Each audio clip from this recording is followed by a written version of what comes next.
പ്രിയ ദൈവമക്കളെ, രക്ഷിക്കപ്പെട്ട എല്ലാവരുടെ അകത്തും പരിശുദ്ധാത്മാവുണ്ട്. അത് നിങ്ങൾക്ക് മനസ്സിലാകുന്ന രീതിയിൽ നിറഞ്ഞ് ഒഴുകി അന്യഭാഷ അടയാളത്തോടൊക്കെ വെളിപ്പെട്ട് വരുന്നതാണ് അഭിഷേകം എന്ന് പറയുന്നത്. അല്ലാതെ ഇല്ലാത്തൊരു കാര്യം നിങ്ങൾക്ക് കിട്ടുമല്ല. നിങ്ങളുടെ അകത്ത് ഓൾറെഡി പരിശുദ്ധാത്മാവുണ്ട്. കാരണം രക്ഷിക്കപ്പെട്ടവരുടെ അകത്ത് സാൽവേഷൻ്റെ സമയത്തിൽ ഹോളി സ്പിരിറ്റ് ഈസ് പ്രസൻറ്റ്.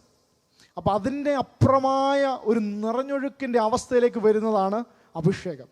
നമുക്ക് ശുശ്രൂഷ ചെയ്യണമെങ്കിൽ ഈ അഭിഷേകം കൂടിയേ തീരൂ. വിജയകരമായ ക്രിസ്തീയ ജീവിതം നയിക്കണമെങ്കിൽ ഈ അഭിഷേകം കൂടിയേ തീരൂ. നമ്മുടെ സമയം പെട്ടെന്ന് പോകുന്നതുകൊണ്ട് ഞാൻ വേഗത്തിൽ പറഞ്ഞ് അവസാനിപ്പിക്കുവാൻ ആഗ്രഹിക്കുന്നു. പിന്നെ ഈ അഭിഷേകം എങ്ങനെയാണ് പ്രാപിക്കുന്നത്? ഈ അഭിഷേകം പ്രാപിക്കുവാൻ എന്തു വേണം? ഏറ്റവും ഒന്നാമത്തെ ക്വാളിറ്റി വിശ്വാസം. പറഞ്ഞോട്ടെ, വിശ്വാസം. വിശുദ്ധി എന്നല്ല ബൈബിൾ പറയുന്നത്, വിശ്വാസം. യോഹന്നാന്റെ സുവിശേഷം 7-ാം അധ്യായം 37-38 വാക്യങ്ങൾ നമുക്ക് പരിചയമായുള്ള വാക്യമാണ്. യോഹന്നാന്റെ സുവിശേഷം 7-ാം അധ്യായം 37-38 വാക്യങ്ങൾ. ഉത്സവത്തിൻ്റെ മഹാദിനമായ ഒടുക്കത്തെ നാളിൽ യേശു നിന്നുകൊണ്ട്, ദാഹിക്കുന്നവനെല്ലാം എൻ്റെ അടുക്കൽ വന്ന് കുടിക്കട്ടെ, എന്നിൽ വിശ്വസിക്കുന്നവൻ്റെ ഉള്ളിൽ നിന്ന് തിരുവെഴുത്ത് പറയുന്നത് പോലെ ജീവജലത്തിൻ്റെ നദികൾ ഒഴുകുമെന്ന് വിളിച്ചു പറഞ്ഞു. അടുത്ത വാക്യം വായിച്ചു. അവൻ ഇത് തന്നിൽ വിശ്വസിക്കുന്നവർക്ക് ലഭിക്കാനുള്ള ആത്മാവിനെ കുറിച്ച് ആകുന്നു പറഞ്ഞത്. മതി. അഭിഷേകം പ്രാപിക്കാനുള്ള 2 പ്രധാനപ്പെട്ട കീസ് ഈ വചനത്തിൻ്റെ അകത്ത് തന്നെ ഉണ്ട്. 1, ദാഹിക്കുന്നവൻ എൻ്റെ അടുക്കൽ വന്ന് കുടിക്കട്ടെ. 2, വിശ്വസിക്കുന്നവൻ്റെ ഉള്ളത്തിൽ നിന്നും ജീവജലത്തിൻ്റെ നദികൾ പുറത്തേക്ക് ഒഴുകും. ഒന്ന് പറഞ്ഞാട്ടെ, ദാഹം, വിശ്വാസം. വിശ്വസിക്കുന്നവർക്ക് ഈ പരിശുദ്ധാത്മാവിനെ പ്രാപിക്കുവാൻ കഴിയും.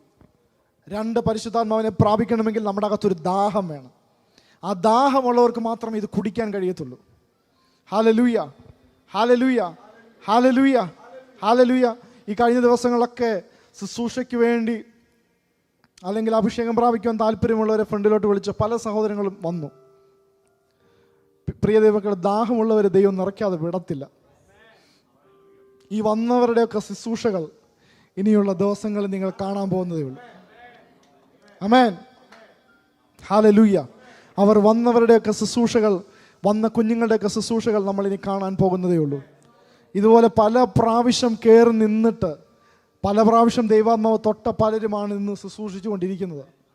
അതുകൊണ്ട് വലിയ ഉറപ്പുണ്ട്, അടുത്ത ഒരു ഗണത്തെ ദൈവം എഴുന്നേൽപ്പിക്കും, അടുത്തൊരു കൂട്ടത്തെ ദൈവം എഴുന്നേൽപ്പിക്കും. ദാഹിക്കുന്നവർ എൻ്റെ അടുക്കൽ വന്ന് കുടിക്കട്ടെ. അടുത്തിരിക്കുന്നവരോട് പറഞ്ഞിട്ട്, പരിശുദ്ധാത്മാവിനെ പ്രാപിക്കണമെങ്കിൽ ദാഹം വേണം. 2 എന്താണ്? വിശ്വാസം വേണം. പലർക്കും ഈ അഭിഷേകം ചോദിക്കാനൊരു പേടിയാണ്. പലരോട് സംസാരിച്ചപ്പം പലരും പറഞ്ഞിട്ടുണ്ട്, ഇത് പ്രാപിച്ചു കഴിഞ്ഞാൽ ശരിയായിട്ട് എന്തെങ്കിലും മിസ്റ്റേക്ക് വന്നു കഴിഞ്ഞാൽ, എന്തെങ്കിലുമൊക്കെ മിസ്റ്റേക്ക് വന്നു കഴിഞ്ഞാൽ ദൈവം അടിക്കുമോ എന്നൊരു പേടിയുണ്ട്, അതുകൊണ്ടാണ് ചോദിക്കാത്തത്. അല്ലെങ്കിൽ എനിക്ക് വിശുദ്ധി കുറവാണ്. പ്രിയ ദൈവമക്കളെ, വചനം വെക്കുന്ന മാനദണ്ഡം എന്ന് പറയുന്നത്, 1, നിങ്ങൾ വിശ്വസിക്കുക, 2, ദാഹിക്കുക, 3, ചോദിക്കുക. ലൂക്കോസിന്റെ സുവിശേഷം 11-13 വാക്യം, ഏറ്റവും ഫേവറേറ്റ് ആയിട്ടൊരു വാക്യം. ഹല്ലേലൂയ. നിങ്ങൾ അങ്ങനെ ദോഷികളായ നിങ്ങൾ നിങ്ങളുടെ മക്കൾക്ക് നല്ല ദാനങ്ങളെ കൊടുപ്പാൻ അറിയുന്നുവെങ്കിൽ സ്വർഗസ്ഥനായ പിതാവ് തന്നോട് യാചിക്കുന്നവർക്ക് പരിശുദ്ധാത്മാവിനെ എത്രയധികം കൊടുക്കും. ഹല്ലേലൂയ. അപ്പനോട് അപ്പൻ ചോദിച്ച കല്ലിനെ തരത്തില്ല. അങ്ങനെയെങ്കിൽ ദോഷികളായ നിങ്ങൾ നിങ്ങളുടെ മക്കൾക്ക് നല്ല ദാനങ്ങളെ നൽകുവാൻ അറിയുന്നുവെങ്കിൽ തന്നോട് യാചിക്കുന്നവർക്ക് സ്വർഗസ്ഥനായ പിതാവ് പരിശുദ്ധാത്മാവിനെ എത്രയധികം, പറഞ്ഞിട്ട് എത്രയധികം. ഹല്ലേലൂയ. അതുകൊണ്ട് ഇവിടെ ഇരിക്കുന്ന ഓരോ ദൈവമക്കൾക്കും ഇന്നു മുതൽ ചോദിച്ചു തുടങ്ങാം. ചോദിക്കുന്നവർക്കെല്ലാം ലഭിച്ചിരിക്കും. ഹല്ലേലൂയ. ചോദിക്കുന്നവർക്ക് മുഴുവനും ലഭിച്ചിരിക്കും. ഈ അഭിഷേകം പ്രാപിച്ചു കഴിഞ്ഞാലുണ്ടല്ലോ ഒരു പ്രത്യേകത, നീ എവിടെ പോയാലും അവൻ്റെ സാക്ഷിയാകും.